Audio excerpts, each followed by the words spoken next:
함시 기도하겠습니다. 하나님 아버지 감사합니다. 부족한 종이 물을 주고 씨를 뿌리나 자라게 하시는 이가 하나님이신 줄 믿습니다.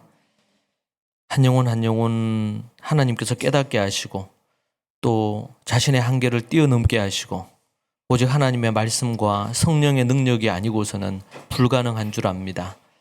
주께서 역사하여 주셔서 하나님이 주시는 날마다 새 능력과 힘을 덧입게 해주시고 성령의 충만한 능력으로 말씀과 기도로 거룩하여지는 놀라운 역사가 있도록 주님 인도하여 주시옵소서.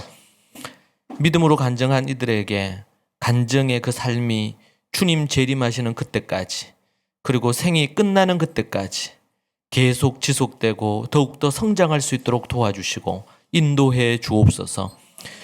오늘도 주의 말씀을 대합니다. 주의 말씀을 통하여 우리에게 생명을 더해 주시고 또 믿음의 풍성한 삶을 누리는 인생들이 되게 하여 주옵소서. 예수님 이름으로 기도합니다.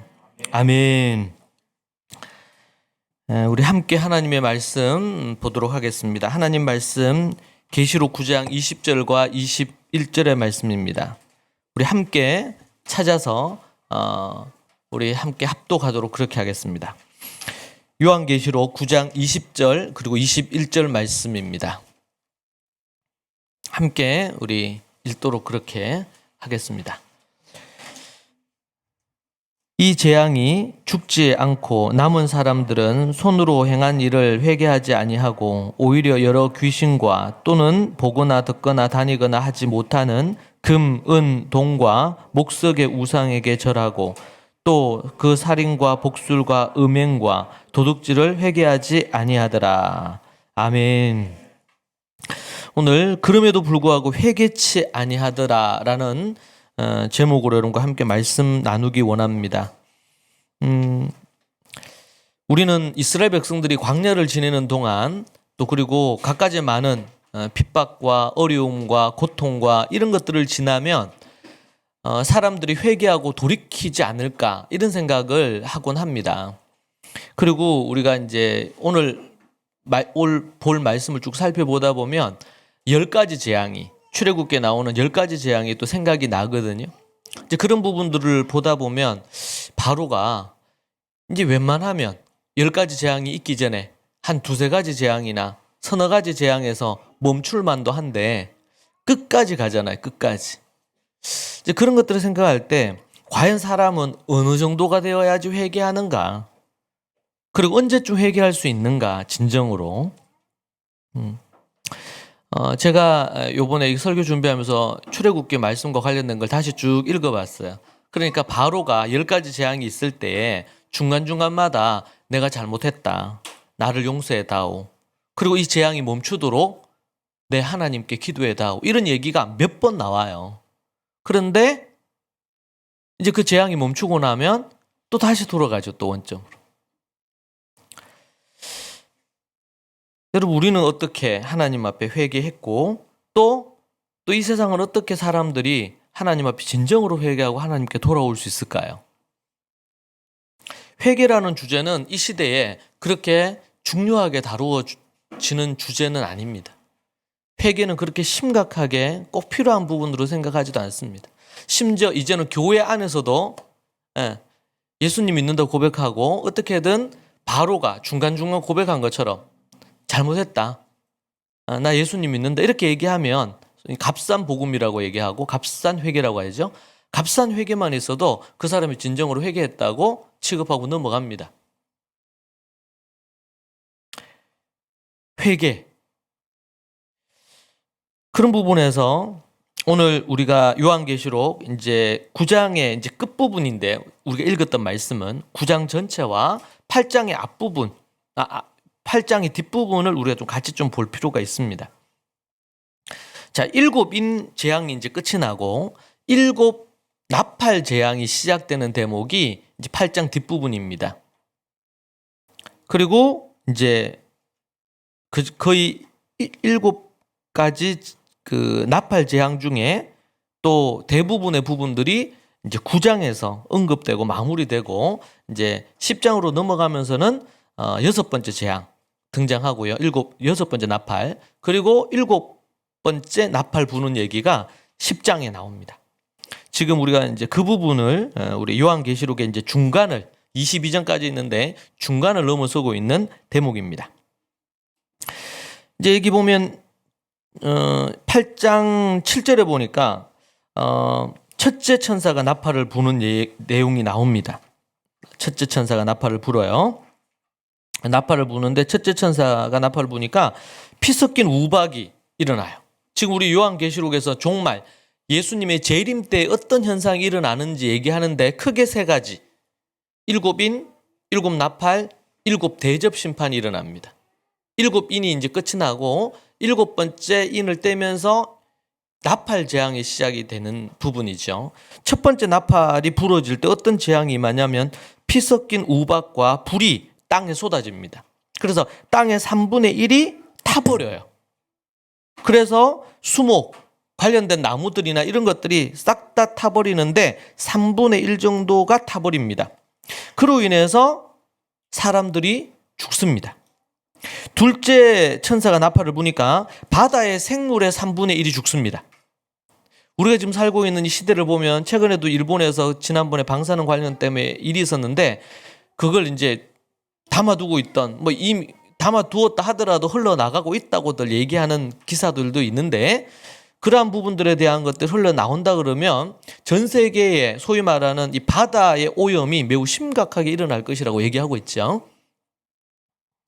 이런 얘기들은 그냥 먼 얘기라기보다는 실제 우리가 경험하고 있는 이야기라고도 볼 수도 있을 거예요. 바다 생물의 3분의 1이 죽고 그리고 바다에 떠다니는 배, 주로 이제 이 경제적인 것 때문에 짐을 옮기거나 이런 것들이 있겠죠. 여객선도 있겠지만 배의 3분의 1이 깨집니다. 그 얘기가 두 번째 나팔을 불 때, 두 번째 천사가 나팔을 불 때 일어나는 일이에요. 바다 생물의 3분의 1이 죽고 그리고 배가 3분의 1의 배들이 다 파괴되는 거죠. 셋째 천사 나팔을 붑니다. 그러니까 횃불처럼 타는 큰 별들이 하늘의 별들이 하늘에서 떨어진다고 그렇게 나옵니다. 그러면서 어떻게 돼요? 물이 오염이 돼요. 3분의 1의 사람이 죽습니다. 이로 인해서 넷째 천사가 나팔을 부니까 해, 달, 별의 3분의 1이 타격을 받게 되죠. 여러분 해가 달이 별이 원래 하던 그 기능을 잃어버리면 지구에는 직접적인 영향을 주게 되고요. 지구가 매우 심각한 상황이 됩니다. 다섯째 천사가 나팔을 부니까 황충이 등장하는데 이 황충은 황충 모양인데 정갈 재앙의 부분으로 나타나죠. 그래서 고통이 극에 달합니다. 근데 이때부터 어떻게 합니까? 죽고 싶어도 죽을 수가 없어요. 죽을 것 같은 고통은 계속되는데 죽지는 못합니다. 이 다섯째 천사 얘기 나올 때 9장 4절에 보니까 뭐라고 얘기하냐면 감사한 것은 인침을 받은 자들은 재앙을 피해요. 여기서 인침을 받았다는 것은 예수 그리스도를 믿고 진정으로 회개해서 하나님의 자녀가 된 사람들이죠. 그들은 이 재앙에서 인침을 받은 자들은 이 재앙이 피해간다고 그렇게 얘기를 합니다. 그리고 여섯째 천사가 나팔을 부니까 세 가지 재앙이 일어납니다. 불과 연기와 유황 재앙이 일어나요. 네. 이 땅에 불이 떨어지고 하늘에서 그리고 연기가 일어나고 그리고 유황, 불과 유황이 이 땅에 쏟아지는 것이죠. 그렇게 해서 이 땅에 3분의 1이 타버리는 이런 일들이 재앙이 일어납니다. 이것이 여섯째 천사가 나팔을 불 때 일어나는 부분입니다.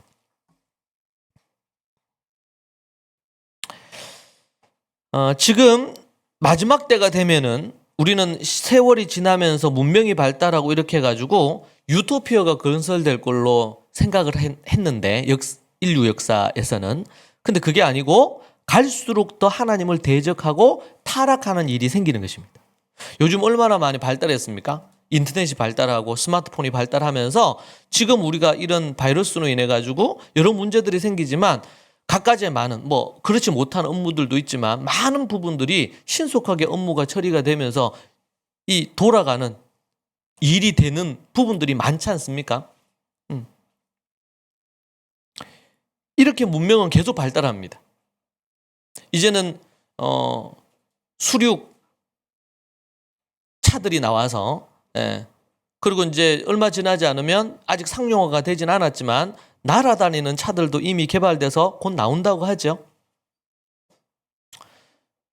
그리고 이제는 뭐 하루 이렇게 해서 열몇 시간씩 이렇게 미국에 뭐 12시간, 14시간씩 이렇게 갔던 그 부분도 이제는 한두 시간 안에 갈 수 있는 부분이 이미 개발이 돼 있다고 합니다. 이게 이제 상용화가 되기까지는 시간이 걸리겠지만 그만큼 엄청나게 이 문명이 발달합니다. 그러면 인간이 행복할 줄 알았어요. 의학이 발달을 하면 사람이 행복할 줄 알았습니다. 그런데 갈수록 더 고통은 심해지고 우울함은 더 커지고 그리고 사람이 행복하질 않아요.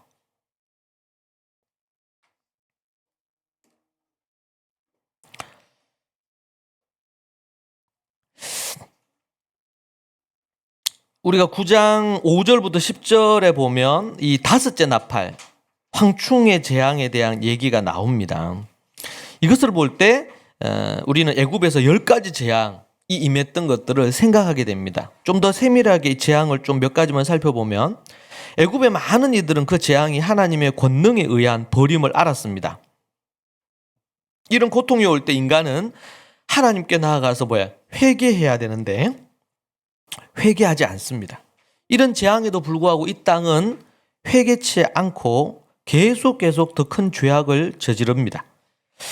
독에 쏘인 사람은 극심한 육체적인 고통과 괴로움에 죽고 싶을 정도로 고통스러운데 다섯 번째 나팔을 불 때 그때 일어나는 이 부분은 그때부터는 잘 죽지도 않아요.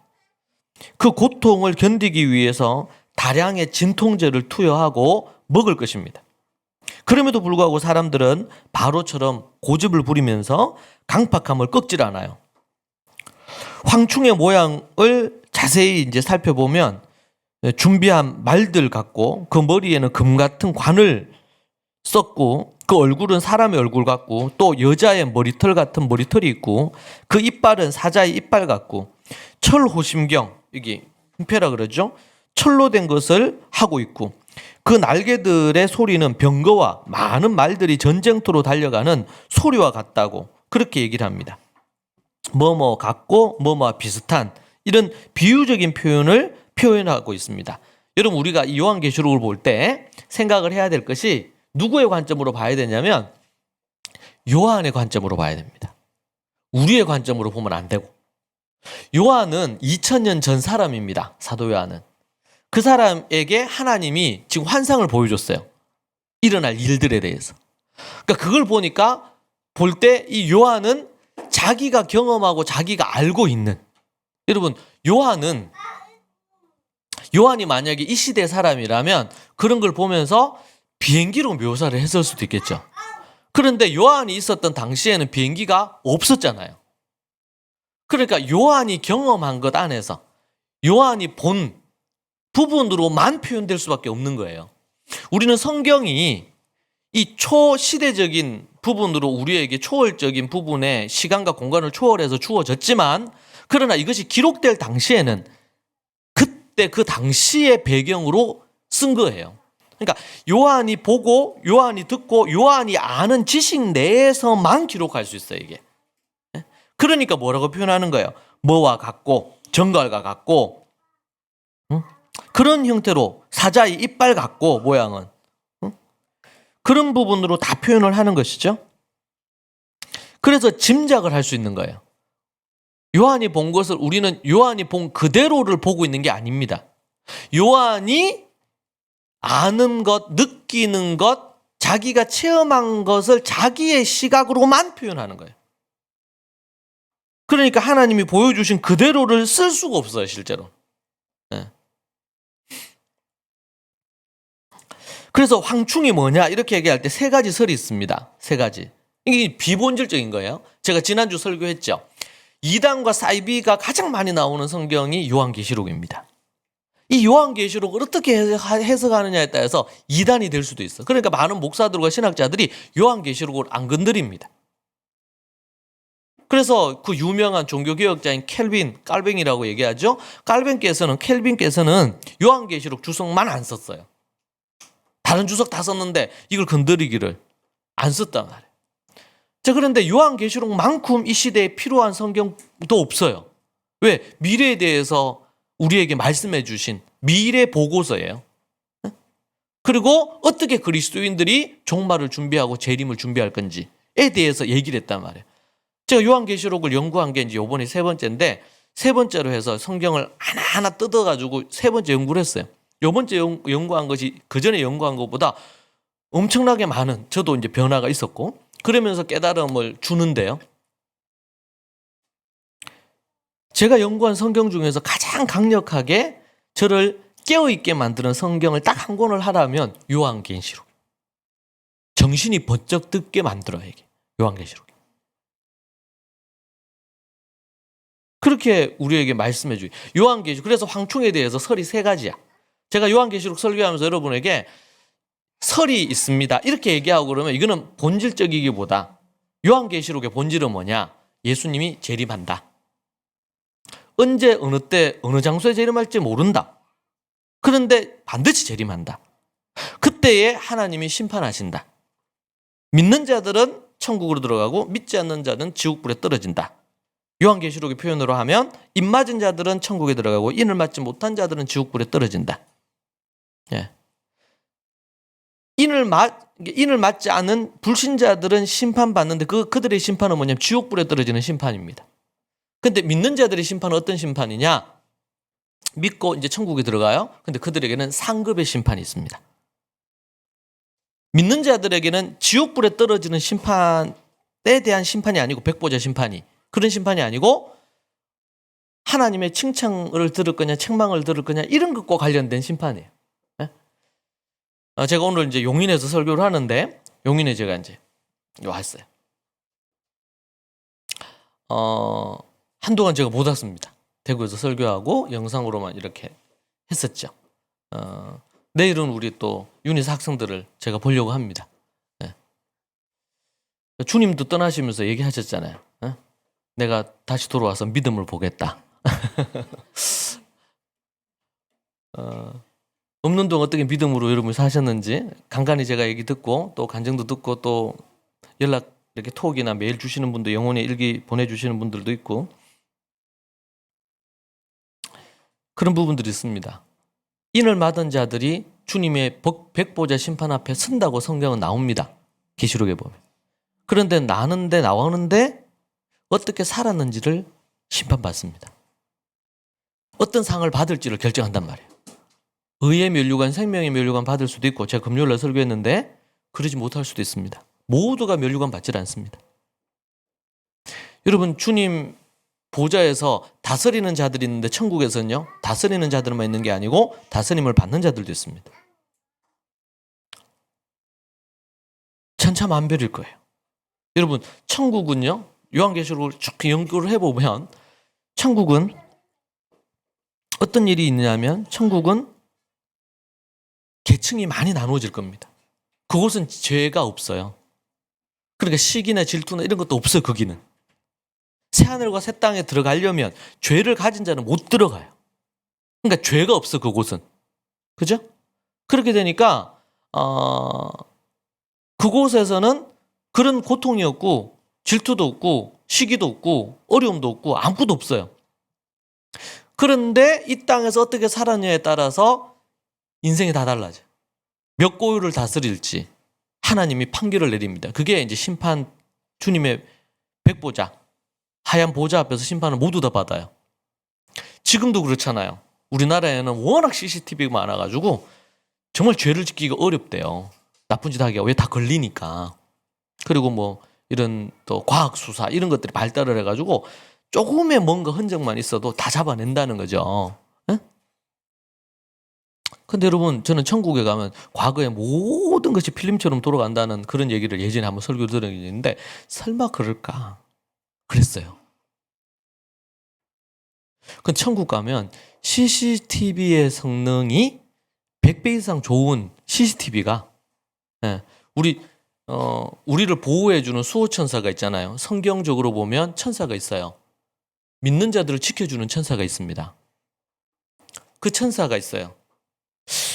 제가 추측해 보건데 예. 그 천사들이 저를 따라다니면서 그게 한 분인지 몇 분인지 모르겠지만 제 삶을 촬영하는 천사가 있을 거예요, 분명히. 저를 보호하는 천사도 계시겠지만, 예. 어떻게 여러분 올해 여름에 무슨 일을 했는지 다 알아요. 응? 천사들이 하나님이 다 압니다. 솔직히 성경에서는 베드로나 뭐 이런 인물들이 어떻게 했는지 다 알잖아요. 성경에 기록했잖아요. 그들이 고백했기 때문에 기록되어진 것이긴 한데 다 알아요. 천국이 우리가 생각했던 것과는 상상이 안 되는 곳입니다. 천국이라는 자체가. 근데 그곳에는 죄가 없어요. 근데 그곳은 이 땅에서 어떻게 했느냐에 따라 달라요. 여러분, 천국에서 가장 인정을 받고 예수님 보좌 근처에서 예수님과 함께 다스리는데 가장 큰 파워와 영향력을 갖는 분이 누구냐면 순교자들이에요. 주님 때문에 죽은 자들. 그들에 대한 이야기가 정말 요한계시록에 여러 번 반복해서 나오죠. 왜? 주님을 위해서라면 자신의 목숨을 아끼지 않았던 자들. 그러니까 바울이 단두대에서 목이 잘려요. 로마에서 목이 잘려서 죽잖아요. 순교하시잖아요. 거기에 이제 들어가실 거예요. 그 그룹에. 바울께서. 우리는 이 요한계시록을 볼 때 본질적인 부분들에 있어서는 절대로 양보하면 안 돼요. 앞에서 얘기한 것처럼 예수님 재림하신다.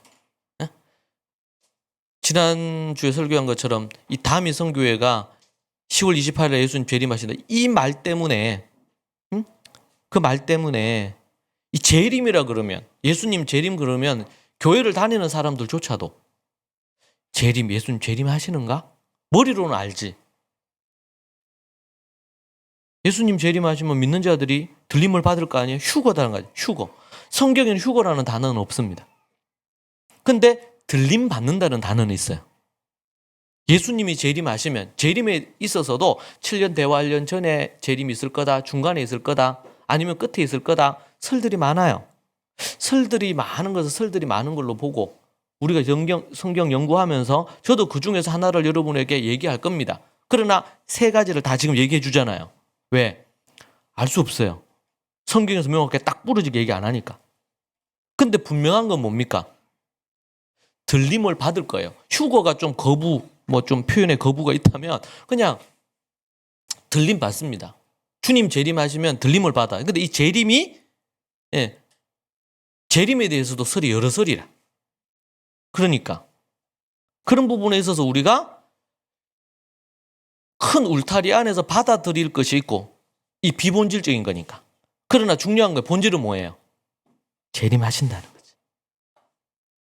어느 때 어느 시 알 수 없지만 반드시 재림하신다. 그게 내일이 될 수도 있고 오늘이 될 수 있고 알 수가 없어요. 우리는 짐작을 할 수 있지, 짐작을. 근데 이거다 하면 이제 문제가 돼요. 이단이 돼. 오늘 황충을 얘기하는데 황충에 대해서 세 가지 설이 있습니다. 하나는 주기적으로 출현하는 17년마다 출현하는 황충이다. 진짜 황충이다. 설. 둘째 설. 누가복음 8장 33절에 나오는 귀신들이 돼지떼에 들어간 악령이다. 악령에 대한 표현일 거다.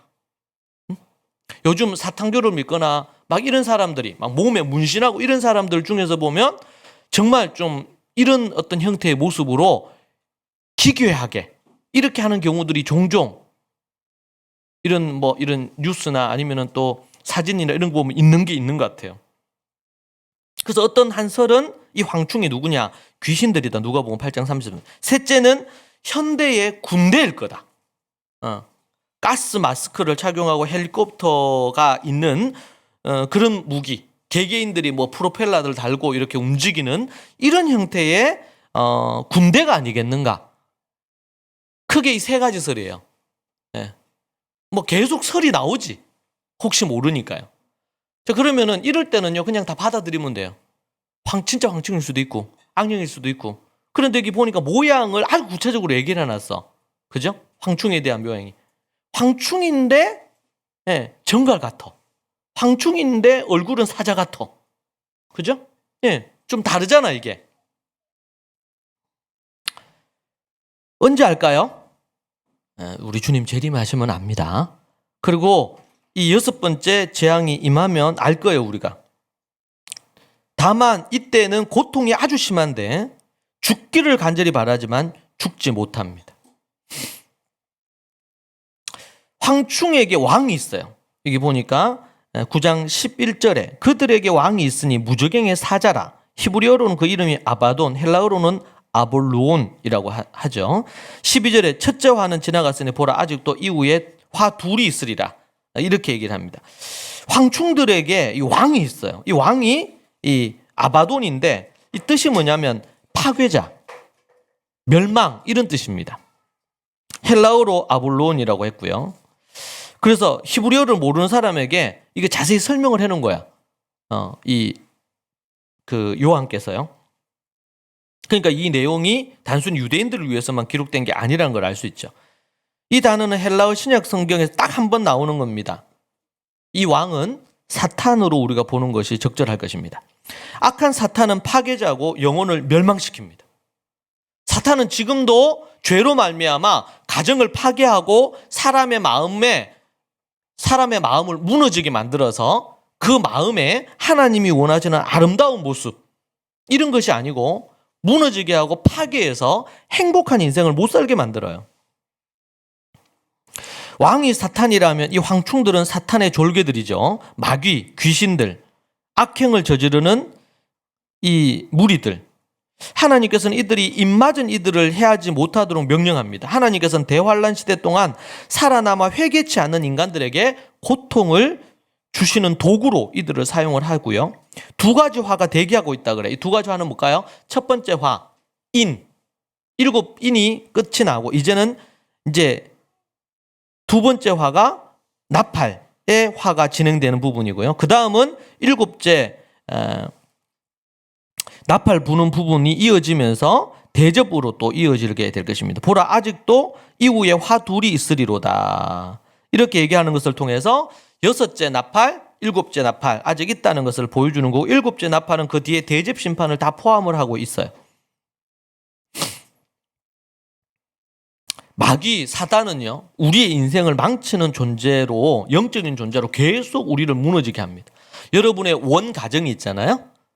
그 가정에서 여러분의 상처나 아픔이나 어려움이 있었습니까? 그 배후에 사단이 있다는 사실을 기억해야 돼요.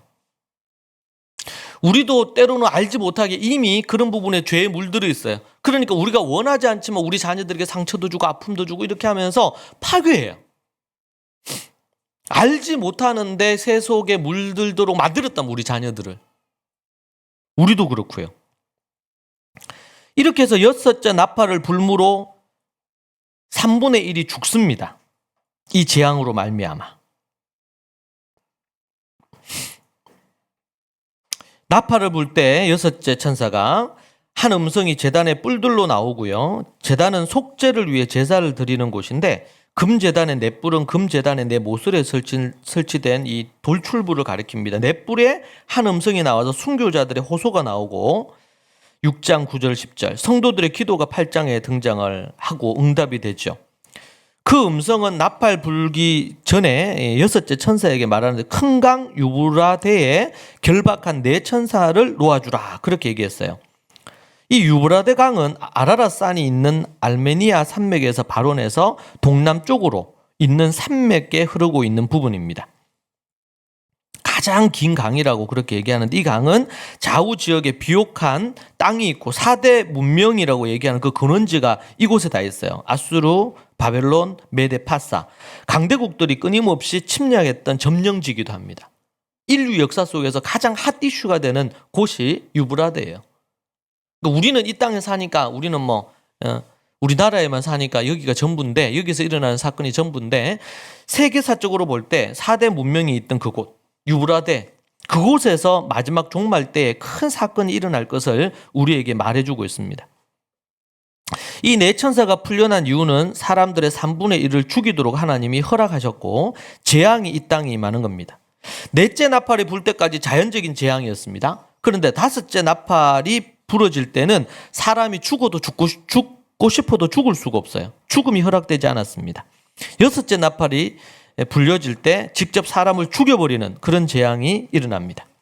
그때의 불신자들 중에 3분의 1이 죽어요. 인류에. 그리고 인을 받은 믿는 자들은 하나님이 그들을 보호하신다고 그렇게 말씀합니다. 이 3분의 1은요, 나팔 재앙의 특징입니다. 믿지 않는 자들이 회개하고 돌이킬 기회를 마지막으로 주고 있는 부분이에요. 그리고 여섯째 나팔을 불 때 이제 16절에서 19절 사이에 나옵니다. 2만만이라고 나옵니다. 16절 마병대의 수는 2만만이니 내가 그들의 수를 들어노라 이렇게 얘기합니다. 요한이 지금 들었어요. 마병대 2만만이라 그랬어요. 이 2만만은 2만만이라는 것은 2억이라는 숫자입니다. 2억. 2만만이니까 인간의 군대로서 이 정도의 크기가 되려면 강대국. 그래서 많은 학자들이 이게 옛날에는 소련이 아니겠는가? 아니면 지금 현재는 중국이 아니겠는가? 이렇게도 봐요. 셀 수 없이 많은 숫자, 2억 정도의 군대를 가진 나라라면 전 세계에 몇 개 안 됩니다. 그런데 요한계시록에 보면 동방에서, 북쪽에서 2억이 오고, 그리고 또 그 나머지 저 서방에서 2억이 옵니다. 도합 4억이 오는 얘기가 나중에 나오는데 이게 뭐예요? 아마겟돈 전쟁이 일어날 때 그런 일이 있을 거라고 얘기합니다. 근데 이게 실제로 그런 부분일지 아니면 또 상징적인 의미일지에는 해석은 분분해요. 그런데 한 가지 해석은 뭡니까? 2억의 군대가 일어날 거라는 것입니다.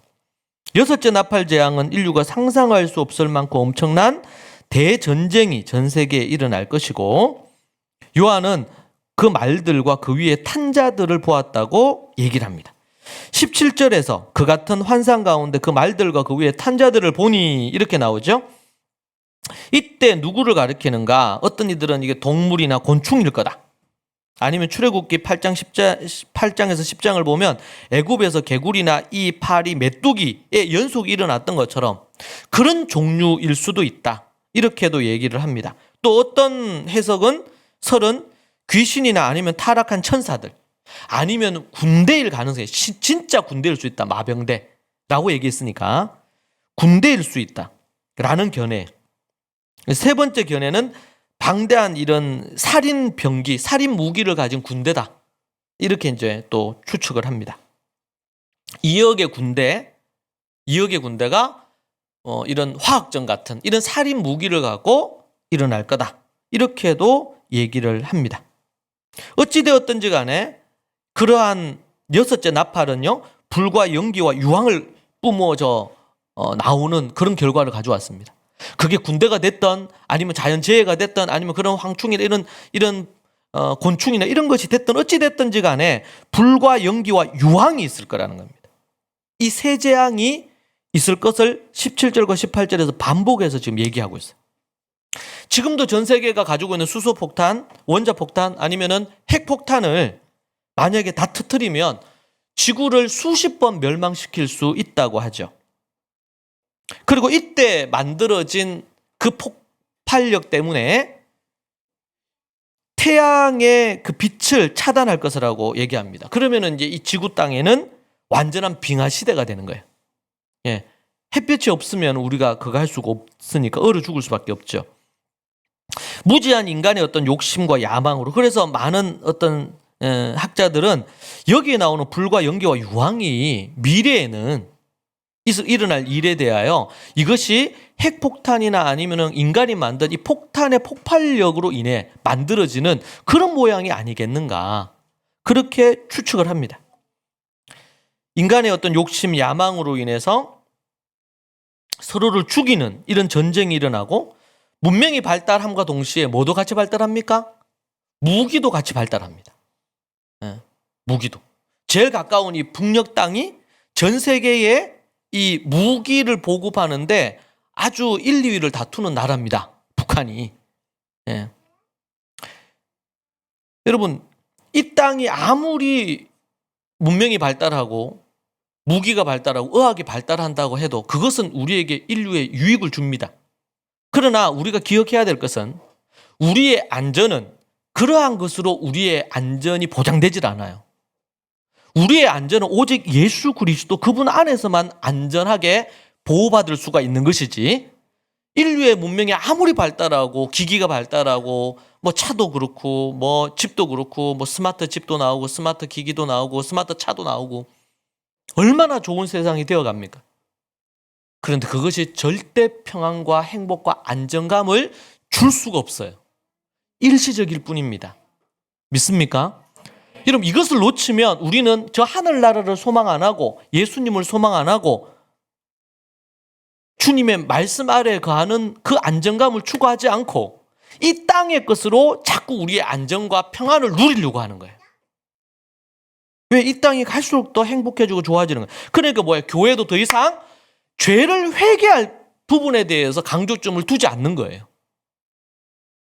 회개하라, 천국이 가까이 왔다고 예수님 얘기했는데 예수님이 이 땅에 오신 목적과 그분이 선포하신 얘기는 죄에 대한 얘기와 회개에 대한 얘기예요. 회개를 얘기하려면 죄를 얘기하지 않고 회개를 얘기할 수 없잖아요. 죄에서 회개해야 되는 거니까. 여러분, 우리가 죄가 뭡니까? 이 죄에 대해서 우리는 잘 생각을 해야 됩니다. 이 땅은 죄에 대해서 그렇게 중요하게 여기지 않는 시대에 있어요. 출애굽기 8장 15절에 보니까 그러나 바로가 숨 쉴 수 있게 됨을 보았을 때에 그의 마음을 완강하게 하여 그들의 말을 듣지 아니하였으니 여호와께서 말씀하신 것과 같더라. 네. 어떤 재앙이 있었는데 그 재앙을 내가 잘못했다, 나를 용서해 다오, 그리고 이것을 네가 네 하나님께 기도해 다오, 그렇게 해서 모세가 나가서 하나님께 기도했어요. 그러니까 이 재앙이 이제 걷어진 거야. 재앙이. 메뚜기 재앙이 걷어졌어. 그러니까 8장 15 뭐라고 해요? 바로가 숨을 쉴만하게 되니까 숨을 쉴 수 있게 됨을 보았을 때 그의 마음을 완강하게 하여 그의 말을 듣지 아니하고 여호와께서 말씀하신 것과 같았더라. 네.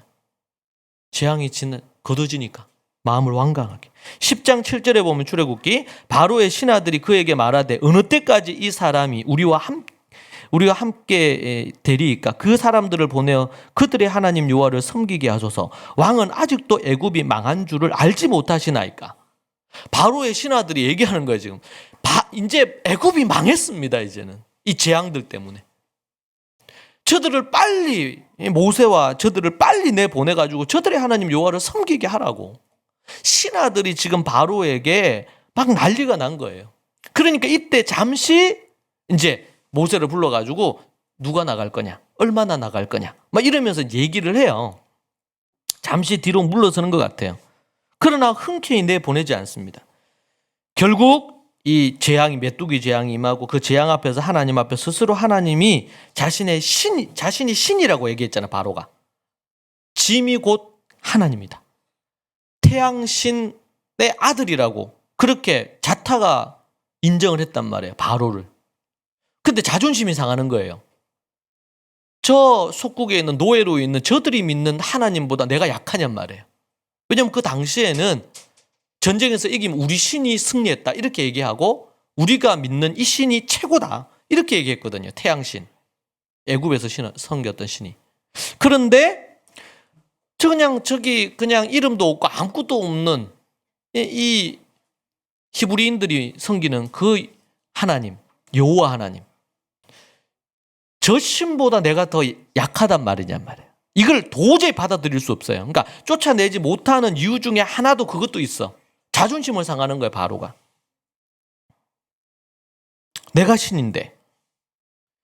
16절을 보면 바로가 모세와 아론을 급히 불러 이르되 내가 너희의 하나님 여호와께 너희에게 죄를 지었으니 바라건대 이번만 나의 죄를 용서하고 너희 하나님 여호와께 구하여 이 죽음만을 내게서 떠나게 하라. 그래서 모세가 기도함으로 문제가 해결됩니다. 그러니까 바로는 다시 마음을 완악하게 해서 이스라엘 자손을 내보내질 않아요. 20절에 보면. 결국 언제 내보냅니까? 자기의 맏아들 장자가 죽고 나서 내보냅니다. 언제 내보내는? 여러분 기억을 해야 됩니다. 우리 자녀들도 똑같아요. 우리 자녀들이 죄인이라고 했죠. 네. 우리 자녀들이 죄인입니다. 어릴 때부터 우리가 교육하고 그러면 좀 애가 좀 나아지는 것 같긴 해요. 그러면 그 죄인된 아이가 예수님을 진정으로 믿고 믿음 안에서 이 죄와 싸우기를 씨름하면서 피 흘리까지 막 이렇게 하고 이렇게 해서 믿음으로 계속 싸워가면 제일 좋겠죠. 그런데 애들이 성장하고 그러면서 바로와 같은 모습을 보입니다. 진정으로 어느 시점에 거듭날 수 있겠죠. 우리는 알 수 없어요. 다만 우리가 복음을 전하고 자녀들을 이끌 뿐입니다. 그런데 어느 시점에서 거듭날 겁니다. 그렇기 전까지 우리의 자녀들은 바로와 같이 죄에 대한 고집을 가지고 있습니다. 바로만 그렇습니까? 우리 자녀들만 그래요? 우리도 그렇잖아요. 우리도. 우리가 거듭나기 전에 얼마나 우리가 죄의 노예로 살았습니까? 죄에 중독이 돼가지고 예수님을 믿었다고 했는데도 아직 진정으로 거듭나지 못하고 그런 경우도 있고, 진정으로 거듭나고 나서도 죄의 유혹이 얼마나 크냔 말이에요. 근데 그것을 끊어내는 그 과정들이 얼마나 힘들어요. 죄와 싸우기를 피 흘리기까지 해야 되는 거예요. 이것이 성화의 과정입니다. 성화의 과정. 근데 우리는 알지요. 예수 그리스도의 피로 내가 거듭났기 때문에 이 피 흘리는 싸움이 있지만, 그러나 내가 천국에 들어갈 것을 알고 계속 이 싸움을 싸우는 거예요. 왜? 이미 이 싸움은 끝난 싸움이에요. 재림 때에 우리에게 승리를 주는 싸움이에요. 네. 그런데 그 사이에 우리가 계속 싸우면서 예수 믿고 이렇게 했는데 아직도 내가 이렇게 안 변해? 이럴 수가 있어? 이러면서 회의가 오는 거예요.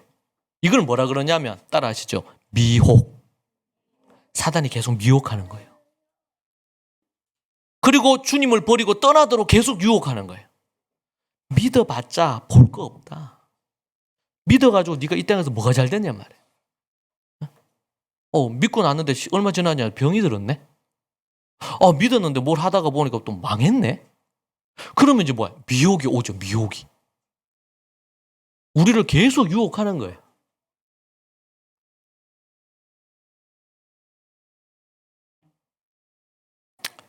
언제 내보내느냐? 출애굽기 12장 29절에 밤중에 여호와께서 애굽 땅에서 모든 처음 난 것 곧 왕위에 앉은 바로의 장자부터 옥에 갇힌 사람의 장자까지와 가축의 처음 난 것을 다 치심해. 30절 그 밤에 바로와 그 모든 신하와 모든 애굽 사람이 일어나고 애굽에서 큰 부르짖음이 있었으니 이는 그 나라의 죽임을 당하지 아니한 집이 하나도 없었음이었더라.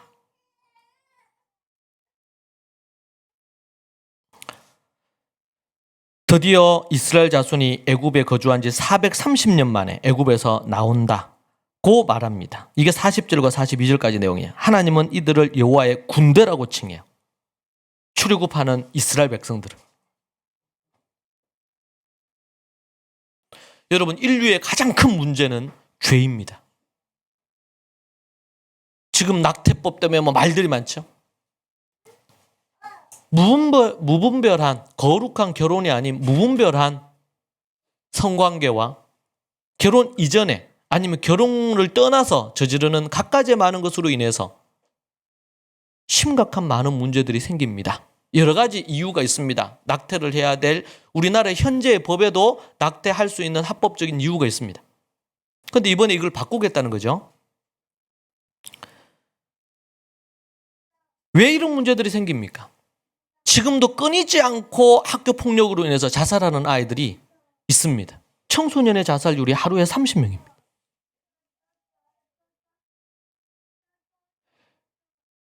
정치적으로 저는 잘 모르겠습니다. 지금도 갖가지의 부분으로 계속 싸우잖아요.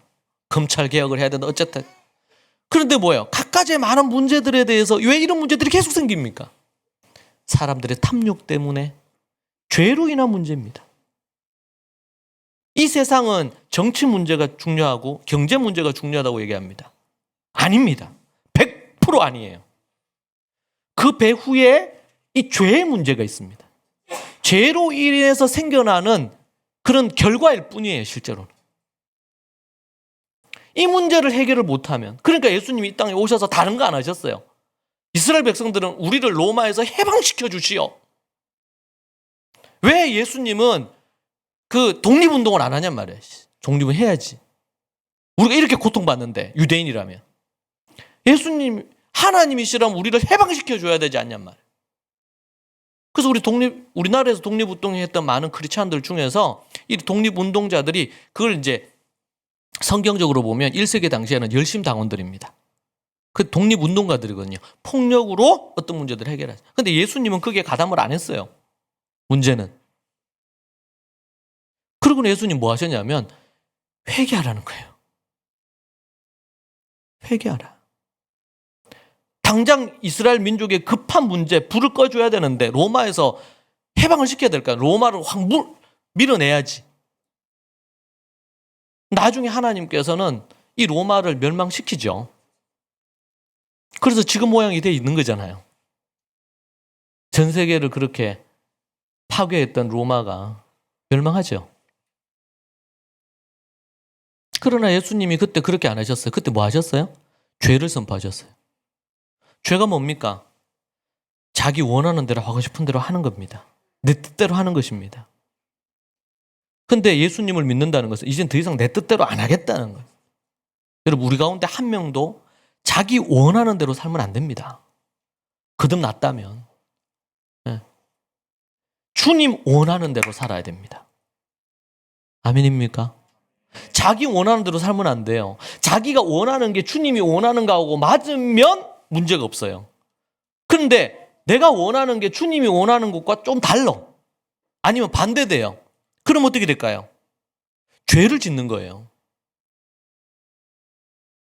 죄를 짓는 거예요. 전 세계에 지금 기독교가 어떤 작업을 하냐면, 지금 중국도 그렇죠. 중국에서 중국 성경을 만들려고 하죠. 왜 만듭니까? 성경에서 얘기하는 내용이 껄끄러운 거예요. 공산당들이 볼 때.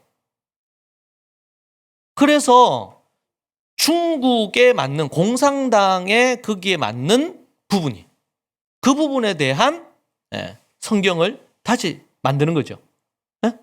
또 더 나아가서 지금 이제 미국이나 이쪽을 중심으로 해서 뭘 만들어요? 성경에서 예수님이 이적을 행했다든지 이런 것 관련된 부분들에 대한 성경 관련된 것들을 삭제하려고 한다. 왜요? 인본주의자들이 생각할 때, 인간이 생각할 때 무리를 걸었다. 이거 이해할 수 없대. 그리고 최근에는 유명한 신학자들 중에서, 존경받는 유명한 신학자들이 지옥은 없다고 얘기하죠. 지옥은 없다. 왜요? 하나님, 거룩하신 하나님이 어떻게 인간을 지옥이라는 곳을 보낼 수 있냔 말이에요. 아무리 생각해도, 인간적으로 생각해도 이게 안 된다. 하나님, 그런 하나님은 아니다. 그렇게. 최근에 요번 주에 핫 이슈가 된 것 중에 하나가 교황께서 얘기했죠. 동성애를 인정하는 발언을 했어요. 매우 심각한 문제. 이제 캐톨릭이나 이런 천주교 쪽에서 교황의 권위가 말씀의 권위보다 더 높기 때문에 그런 일들은 예전에도 있었으니까요.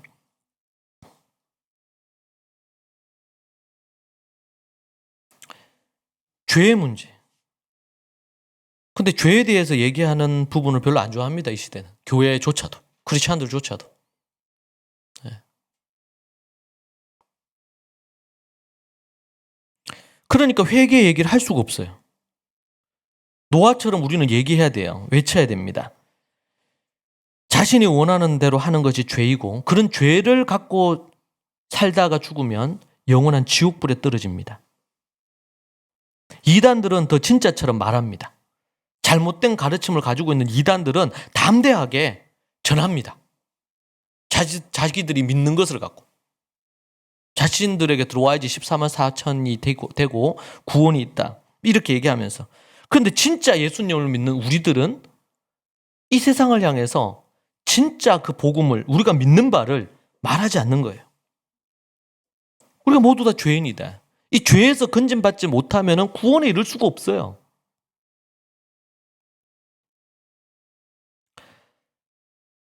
그래서 우리는 우리 자신을 위해 사는 자가 없어야 돼요. 우리가 예수 그리스도의 십자가로 말미암아 구원받은 것은 이제는 더 이상 나를 위해 살지 않게 하기 위한 거였어요. 그래서 십자가 달려 죽으신 거 아닙니까? 우리의 자녀들에게 자기를 위해 살지 말라고 우리가 얘기하잖아요. 자기 원하는 대로 살면 안 돼요. 하나님의 말씀에 근거해서 부모들이 올바른 것으로 이끌 때 순종하도록 요구를 하죠. 아이들의 육아와 교육의 첫 번째가 뭐냐면 아이들의 고집을 꺾는 것입니다. 왜? 이 고집이 죄와 이어지니까. 그것이 하나님의 뜻과 합하면 오케이. 이것에 대한 분별이 필요해요. 부모에게는. 성도들은요. 성도들에게 뭘? 하나님의 뜻을 가르치죠. 하나님의 뜻에 순복할 건지 말 건지 우리는 선택해야 됩니다. 목사인 저 같은 경우에도 목회를 하는데 하나님의 뜻에 맞춰서 할 건지 어떻게 할 건지 결정을 해야 돼. 요구를 받아요. 왜냐하면 실컷 가르치고 나서 제가 지옥 갈 수 있잖아요.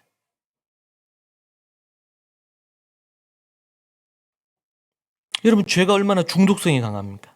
끊을 수가 없어요. 바로 보세요. 끊지를 못합니다. 자존심 때문에 끊지 못하고 왜? 자기가 하나님인데. 또 노예가 있잖아요. 엄청난 노예입니다. 이 이스라엘이. 이 노예가 있으면 경제력으로 엄청난 이득이 있어요. 근데 이들을 내보내야 돼 지금. 내려놓지 못하는 겁니다. 결국 애굽이 망했습니다. 왜냐하면 죄는요 쾌락이 따라요. 즐거움이 있습니다. 쉽고도 어려운 것이 이 죄를 버리는 거예요. 여러분 나이가 들었다고 죄를 버리는 게 아닙니다.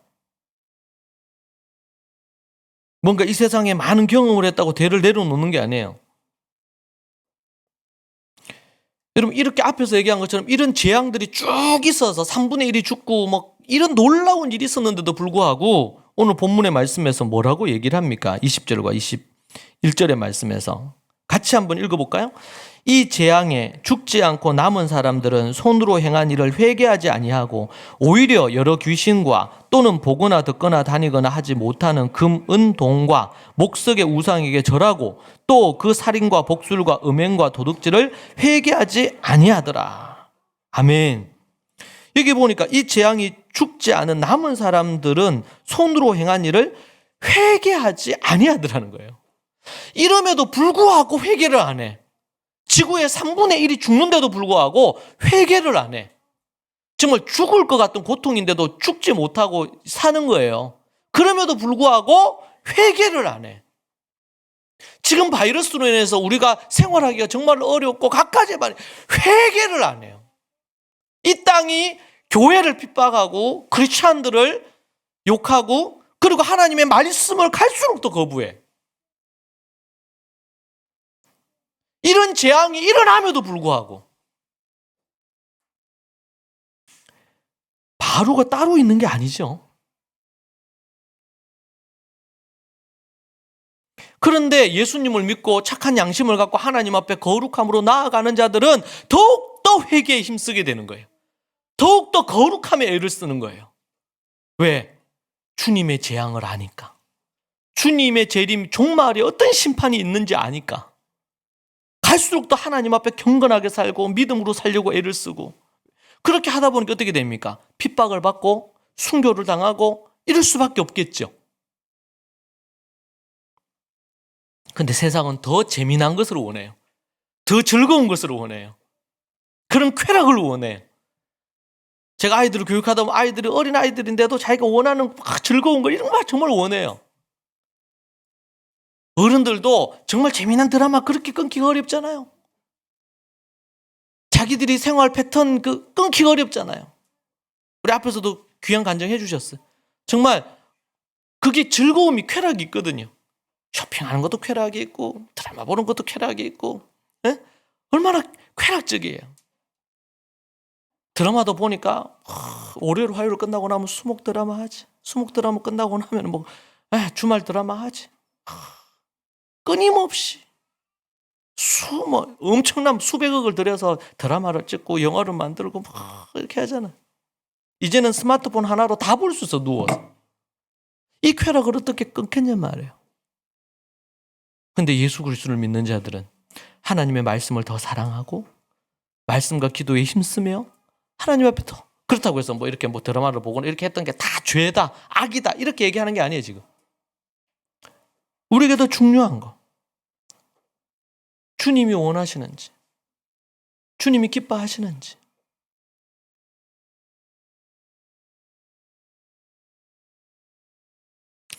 우리가 마음에 말이죠. 우리 애를 월요일에 드라마 하는데 화요일에 어떻게 될까? 월화 드라마는 이어지니까 어떻게 될까? 기다려지잖아요. 몇 시에 하는지. 그리고 이제 준비부터 하죠. 9시 한다 그러면 9시 되기 전 30분 전부터 이제 준비합니다. 딱 시작할 때 딱 보려고. 여러분 우리가 하나님의 말씀을 묵상하거나 뭐 하야를 하는데 오늘 왜 한 절밖에 안 돼? 내일 할 말씀을 막 기대하고 호대하고 이러지 않잖아요. 그러려면 우리가 엄청 노력을 해야 돼.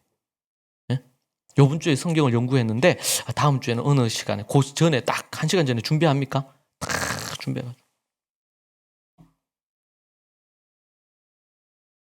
엄청난 노력과 애씀이 없이는 안 된단 말이에요. 왜? 우리가 그만큼 이 세상에 우리도 젖어 있다는 증거예요.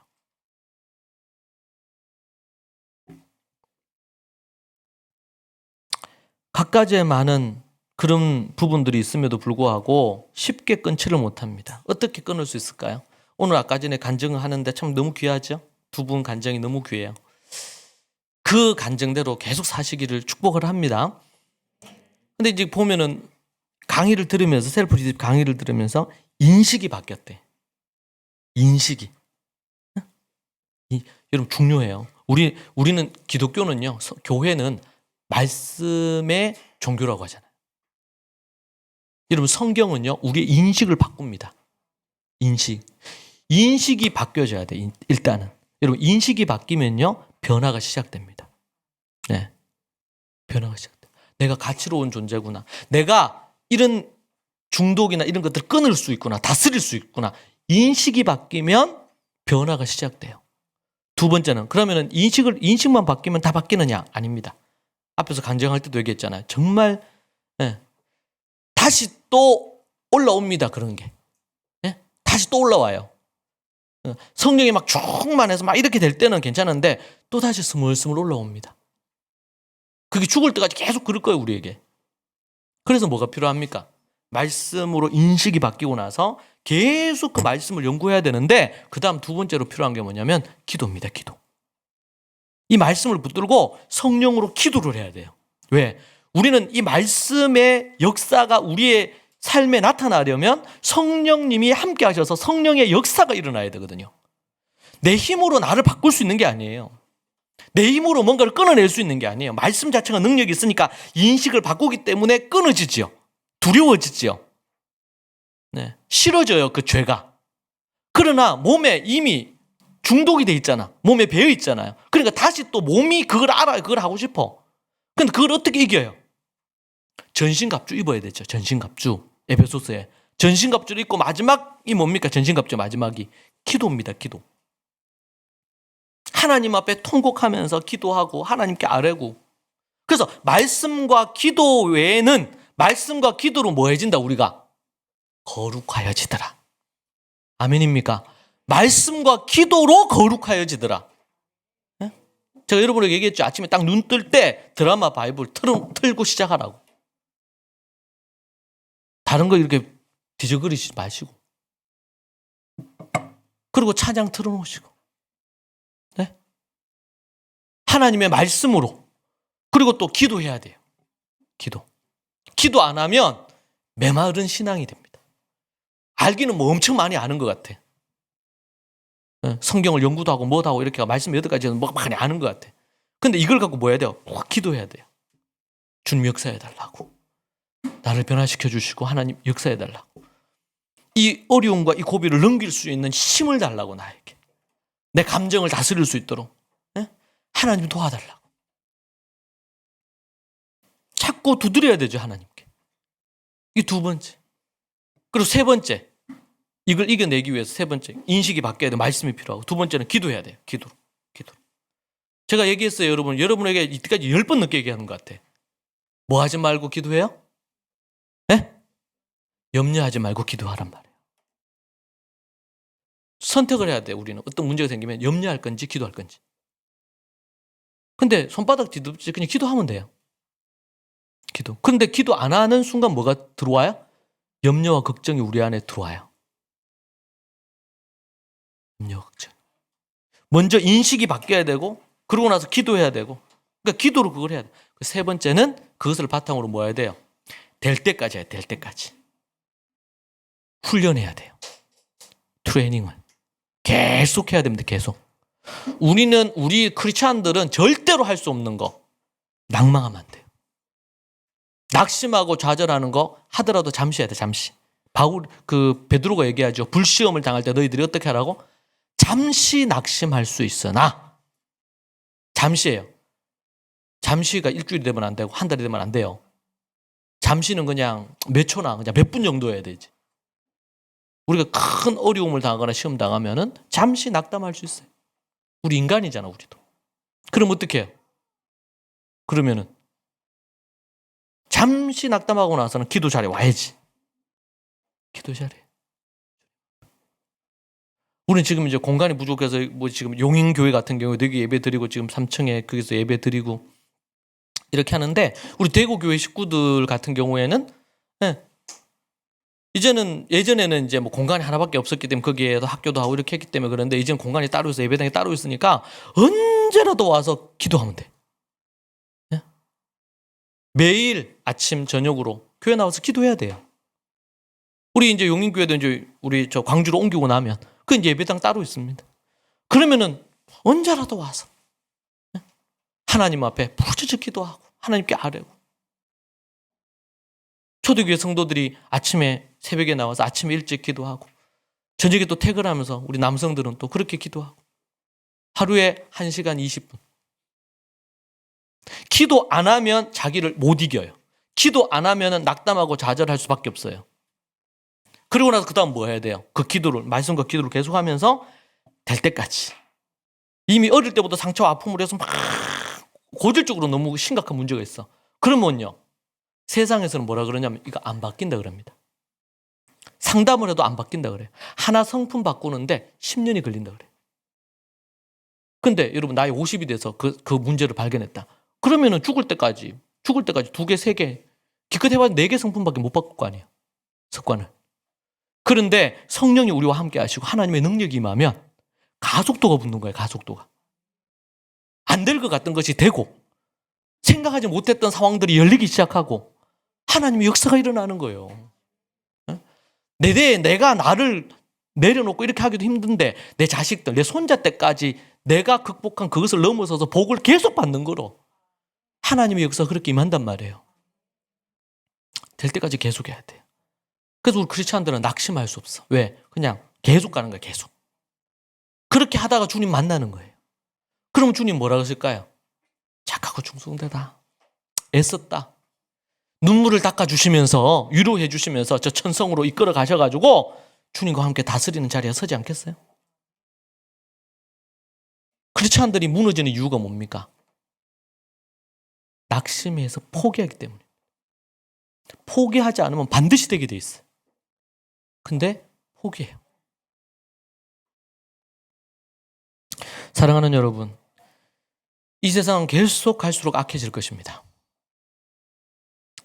그리고 오늘 말씀처럼 이런 재앙이 임하는데도 불구하고 지금 이제는 뭐야? 오늘 말씀을 통해서 이제 거의 3분의 2가량이 지나가요. 재앙에. 종말의 재앙이. 그럼에도 불구하고 바로처럼 회개하지 않아요. 회개치 아니하고 이게 가슴에 확 꽂혔어요. 오히려 여러 귀신과 또는 보거나 듣거나 다니거나 하지 못하는 금은동 목석의 우상에게 절을 해. 회개 안 하고 우상에게 절하고 그리고 나서 21절에 그 살인과 복술과 음행과 도둑질을 회개하지 아니하더라. 또 회개하지 않았다 나오죠. 살인과 복술과 음행과 도둑질 나쁜 짓을 계속하는 거예요. 계속. 우상을 섬기고 윤리나 도덕적인 악한 짓을 계속하는 거예요. 이것이 이 세상의 미래입니다. 이 세상의 미래예요. 사랑하는 여러분, 우리는 그렇게 살면 안 됩니다. 우리는 하나님 앞에 진정으로 여러분 회개하셨습니까? 그렇다면 회개에 합당한 삶을 사십시오. 더 나아가서 아직까지 여러분들이 고민하시는 분들이 우리 중에 있습니까? 여러분 예수 그리스도로 삶의 주인으로 모시고 더 이상 자신이 주인이 되어서 자신이 인생 핸들링 하려고 하지 마시고 그분께 운전대를 맡기세요. 그리고 몸된 교회에서 진정으로 하나님 앞에 거듭난 자로 하나님 앞에 믿음으로 말씀과 기도의 삶을 사시기 바랍니다. 그것 외에 천국 가는 길이 없어요. 다른 길, 교회를 그냥 나온다고 천국 가는 게 아니고 진정으로 회개하고 거듭나야 돼. 그럴 때 구원받을 수 있어요. 그리고 이제 거듭났다면 어떻게 해야 될까요? 하나님 앞에 우상을 제하고 하나님 앞에 하나님 원하시는 거룩한 삶을, 경건한 삶을 계속 사는 거예요. 이 삶을. 성경이 그것에 대해서 원리가 자세히 다 나와 있어요. 우리가 그것을 갖고 믿음으로 나아가는 것입니다. 앞으로 세월이 지나면서 기술이나 과학이 발달할 겁니다. 그러나 사람들의 마음은 갈수록 황폐해지고 타락할 것입니다. 우리가 그렇게 살고 그다음 두 번째는 뭐 해야 될까요? 만나는 사람마다 이 소식을 얘기해야 됩니다. 이 재앙이 곧 있을 거라고 얘기해야 됩니다. 우리가 잘 알죠? 일본의 원자 폭탄이 떨어질 때 그때 알렸어요. 어디에 떨어지니까 다 피하라고. 그러니까 우습게 여겼습니다. 엄청난 피해가 생겼죠. 요한계시록은 우리에게 그 폭탄이 떨어질 것에 대한 얘기를 해주는 거예요. 그 얘기해야 됩니다. 이걸 다르게 표현하면 전도일 수도 있고요. 다른 사람에게 복음을 전하거나 가르치는 일일 수 있어요. 주님이 너희는 가서 모든 민족으로 제자를 삼아서 아버지와 아들과 성령으로 내가 내게 분부한 거 다 가르쳐 지키게 하라 그랬잖아요. 침례를 베풀고 가르쳐 지키게 하라고. 알려야 돼요.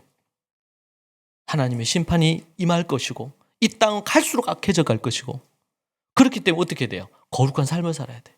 혹시 여러분 주변에서 여러분이 아는 사람들 중에 간음하면서 지금 바람 피면서 악을 행하는 사람이 있습니까? 얘기해 주세요. 그렇게 살다 지옥불에 떨어진다고. 네? 크리스찬들 중에서도 그런 사람들이 있다 하잖아요. 회개하고 빨리 돌이켜야 돼요. 그 죄를 가고 천국에 들어갈 수가 없어요.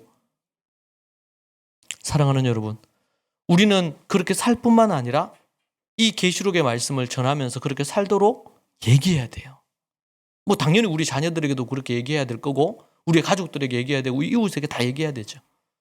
그렇게 하는 것을 통해서 여러분이 하나님께 칭찬 듣는 여러분들이 되시기를 축복합니다. 기도하겠습니다. 살아계신 하나님 아버지 감사합니다. 정말 소망 없는 우리들을 버리지 않으시고 예수님의 그 십자가의 보혈로 살려주신 것 감사합니다. 우리 가운데 정말 하나님 앞에 진정으로 회개하여 거듭나지 못한 이들이 있다면 주님 이 시간 회개하여 주님 앞에 자신의 죄를 자복하고 더 이상 내가 죄인임을 고백하고 이제는 나를 위해 살고 내 뜻대로 살지 않겠다고 고백하며 주님께 회개하는 역사가 있게 하여 주시옵소서. 또한 더 나아가 만나는 자들마다 죄로 말미암아 자신의 뜻대로 살아가는 그들을 향해 회개하고 주님께 나아오도록 그들이 듣고 나오든 나오지 않든 우리가 하나님의 말씀을 외치며 전할 수 있도록 주님 도와주시고 인도하여 주옵소서. 이 세상에 지금도 오늘도 지옥불에 떨어지는 이들이 너무나 많은데 주님 이 마지막 때에 우리 모두가 이 세상에 취하지 않고 주님의 뜻에 믿음으로 나아가 사는 이들 되기를 소망합니다. 주님 도와주옵소서. 예수님 이름으로 기도합니다. 아멘.